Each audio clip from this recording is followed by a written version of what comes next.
I've spent the past 6 weeks here in the beautiful state of Colorado helping him build this. So in today's video, I want to review all of the progress we made during my time here.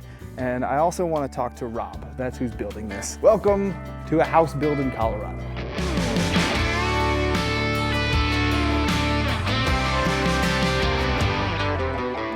So I don't want to distract you from actually getting work done, but before I leave, I do want to ask you a few questions if you'd be open to talking to me about some of this. Few answers for you. I'm interested in hearing your vision, kind of explaining what this will look like. But before we talk about the what, I'm really more curious about the why.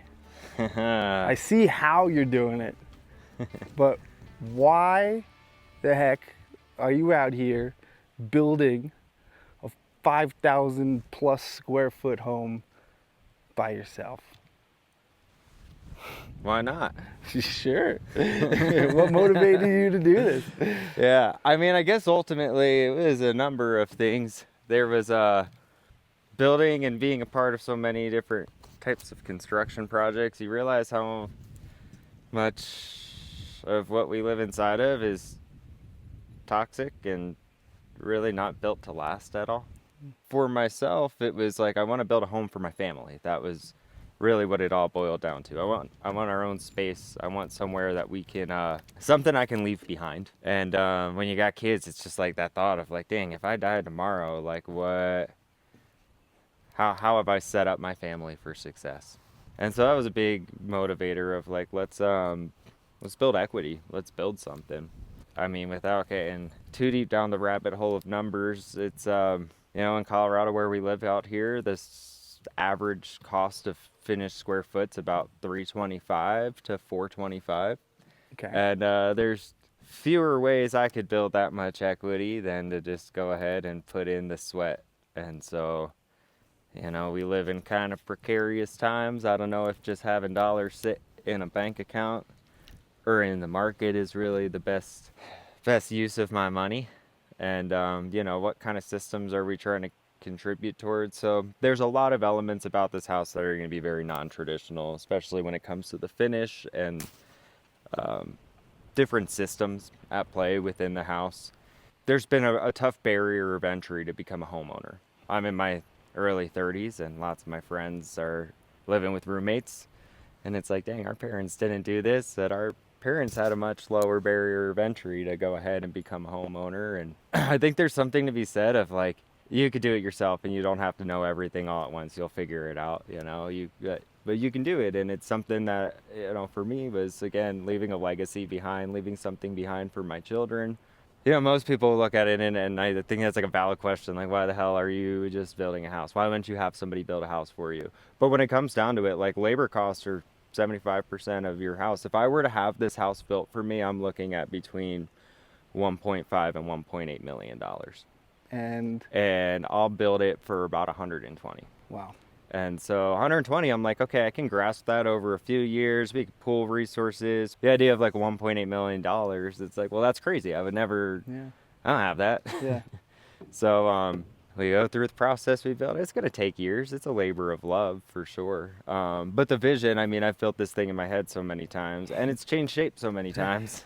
I've seen it change shape a couple times. I know, man. It's living, you know. Yeah. So what is it right now? What is it? So right now it's no longer a dome. Yeah. That's a big thing. I pictured a sphere sitting right here. I built this circular footer that's 28 feet wide, 1 foot thick and 9 feet tall. That was a hell of a job to form that up and pour this big circle. And now I don't technically need it. Originally we were gonna do a dome. When we built that 20-foot dome, we started in about September and I took no days off, and by like the grace of God, we got it closed in before our first snow. Usually with building, like, freezing isn't an issue, but with Aircrete, you can't mix mortar, you can't make bricks when it's freezing out. I guess it all came because we put this compass arm in here, and we could start to get an idea of just like how big the dome's actually gonna be. This is the size of the dome. Wow. Yeah, It's huge. After seeing how big this dome was going to be, it kind of dawned on me, like, shit, can I even finish this before wintertime, before it starts to freeze? And if not, I can't start with the timber frame around it until the dome is done. So that means I'm just going to sit on my hands all winter long, which means we're not moving in here next year. It's not even a possibility. Paige was like, well, what if we just timber framed instead? And thought, well, we could inscribe an octagon inside of this so that all the vertices, all the load-bearing points are sitting on this stem wall going down to the monolithic footer, and that's really beneficial because then the way my roof would attach to the timber frame, all of that weight, again, is transferred down. I was kind of hoping when you said you were coming out here, originally I thought I was building the dome. Originally my trusses were coming much earlier, and so on my original timeline I was like, I'm going to be wrapping up the floor system, and then I feel bad, but I think I'm just going to be stacking bricks with C for 6 weeks. Like we're not going to do anything else. And Aircrete is something that, like, at least everything you learned with woodworking and trusses, like, that's really applicable. You can apply that to a lot of different things, right? But like Aircrete's a very niche thing. Yeah. And I was like, it's okay, it'll be fun. I was interested in that, and we even got to see the process of making the bricks. We got to make some bricks, yeah. dude. That was something. We did one round. Yeah. This is Aircrete. It's basically just Portland cement and dish soap. Portland cement and dish soap. We have a foam generator, and we make foam. It kind of comes out like a shaving cream consistency. There's a certain density that we aim for and we weigh into. And you're stretching each 94-pound bag of cement, you're stretching it roughly 8 to 10 times the volume. And cutting it with that shaving cream. We're going to put it in these forms here, and we're making 1 foot by 1 foot by 6 inch thick bricks here. This material right here by volume is mostly air. It's super lightweight. And because of that, it's the only building material I've ever come across that in itself like is a thermal break. So generally when we build, and we're thinking about like how to make a space warm or cool, or how we keep it comfortable based on the climate we're in. So when it's really hot outside, that hot air isn't going to bridge through the material and affect the air on the inside. Same with the cold air. So it's really cost effective, but it's mold proof, fireproof, waterproof, rodent proof, insect proof. It's got a super long lifespan, somewhere around 1.5 centuries to 2 centuries. Really cost effective per square foot. I mean, I've got maybe 24 bricks for 2 bags of cement. You're probably looking at like finished costs, roughly 50 cents, maybe 75 cents a brick, 75 cents a square foot. It's not an improved building material in the United States. It's not. It's not. So you've got to live somewhere like out here where you don't have building permits and building codes. So long as you got to pull a permit, though, in most places you can't build with it, which is a shame. It's really fun, really easy to work with. Well, yeah, maybe in a summer or two, I'm sure I'll still have those bricks around. I plan on building a sauna with that. We'll do like a 12-foot dome instead of a 30-foot dome with that. We'll put it up in a week. Cool. And we'll build a sauna somewhere. Awesome. Somewhere off of this pond or something. And this is Paige. Hi. Paige, you got a minute? Sure. Can you tell me a little bit about how you feel that you are in the process of building a home? I feel really excited and grateful for the opportunity to be able to build a home. I know it's something that a lot of people dream about. So I feel super grateful for my circumstances, especially being a mom, a teen mom, single teen mom, living in low-income housing and just not really having a direction to where I am today, and blessed that I have what I have and Ritually Rooted. That's given me so much and so much fulfillment, and also the capability to be able to afford to build my own house. But I wouldn't be able to build my house without the person who's building.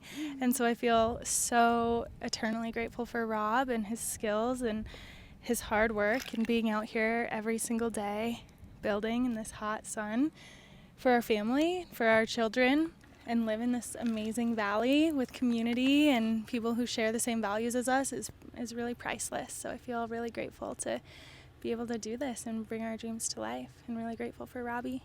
Can you talk a little bit about Richly Rooted and what we have going on this weekend? Sure.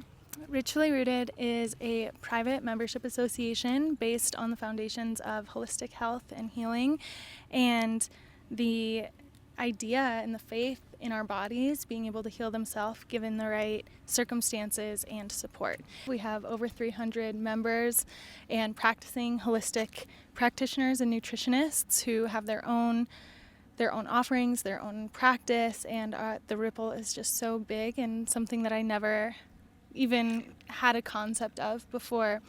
And so Ritually Rooted is really the foundation for people who have an interest in holistic health and want to be able to help other people and also make that their full-time thing. Having an outlet to understand the body in a better way and be able to go back to the roots of healing, and that's really what we mentor in Ritually Rooted, and what our private membership is about, and what our faith is about is the faith in the body, that the body has everything it needs to heal given the right support and circumstances. So that's what Ritually Rooted is, and yeah, thanks for asking. Yeah. Cool, Rob. Is there anything else you want to say? Oh, Billy, well, I'm so grateful for you, Steve. It's been great having your company out here, man. I'll tell you what, you're a Don't leave me hanging. joy to be around. Oh, thanks, Oh, man. sorry, I didn't see you there. Yeah, man, this has been great from my part too. Thanks for having me. Yeah, man, I'm really grateful, man. I'm so grateful to know you and to have you out here, and you'll have to come back and man, see it as it goes. One of the big takeaways, I've taken away and learned a lot of things just from being here in the past 6 weeks, but one of the big things is when it comes to a project of this size, and I feel like that's relative to so many things in life, if you look at the final product, it can be too overwhelming to even start. But if you just break it down piece by piece, and as we've done, we built a whole floor system, but there were so many little steps in between, and I was just viewing it as all right, here we have to put these beams up. Cool, we got the beams done, nice. Now next.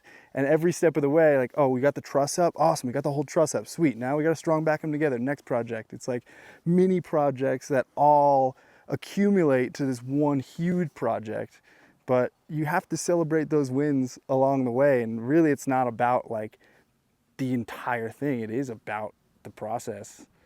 And I think that mindset, taking that to other aspects of life, even with me, it's sometimes making a big video project is just too intimidating to start. But once I start and put my, get in motion and get that momentum, it's a lot easier to keep up the momentum once you're going. So yeah, that's so real. And if you can have fun and enjoy the creative process, which for me, that's what life's all about. It's it's creating. Yeah. And so for me, I genuinely enjoy building. I genuinely enjoy working hard, feeling tired, feeling kind of beat up, but at the end of the day being hell yeah, I did that, and it's done, and and it's gonna withstand the test of time. And it feels good to be it took a lot. I had to think a lot, I had to use my body a lot.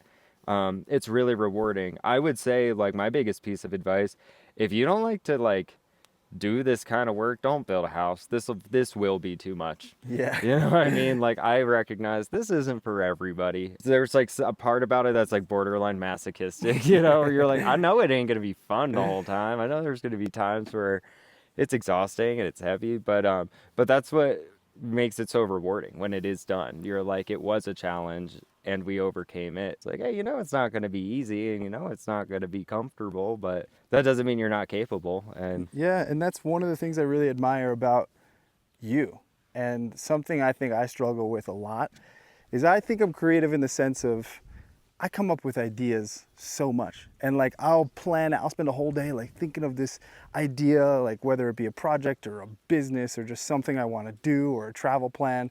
And it's rare that I actually follow up and execute with these things. And to see you have an idea of yeah, I want to build a house, and you are doing it. You not just have this creative desire to do something, but the fact that you're taking action is the most admirable step, and something that I need to implement a little bit more in my life. So thanks for that inspiration. Yeah, man. buddy. Well, thanks for having me. This has been awesome. It's been a pleasure. We're gonna take a break for the next couple of days. We're gonna go to Go to our retreat and Yeah. go decompress. And then you're off. And then you're off to Burning Man. Yeah. And you're looking gonna forward go to that. Next stop, have a good time. And Burning Man. Well, yeah, buddy. yeah, I love you, Steve. I love you. Too. Thanks for all your help, man. This is great. It's been a good time, dude. You're welcome. All right, well, All that's where right, we're gonna bud. end today's video. Thanks for watching, and I'll see you at Burning Man. Bye.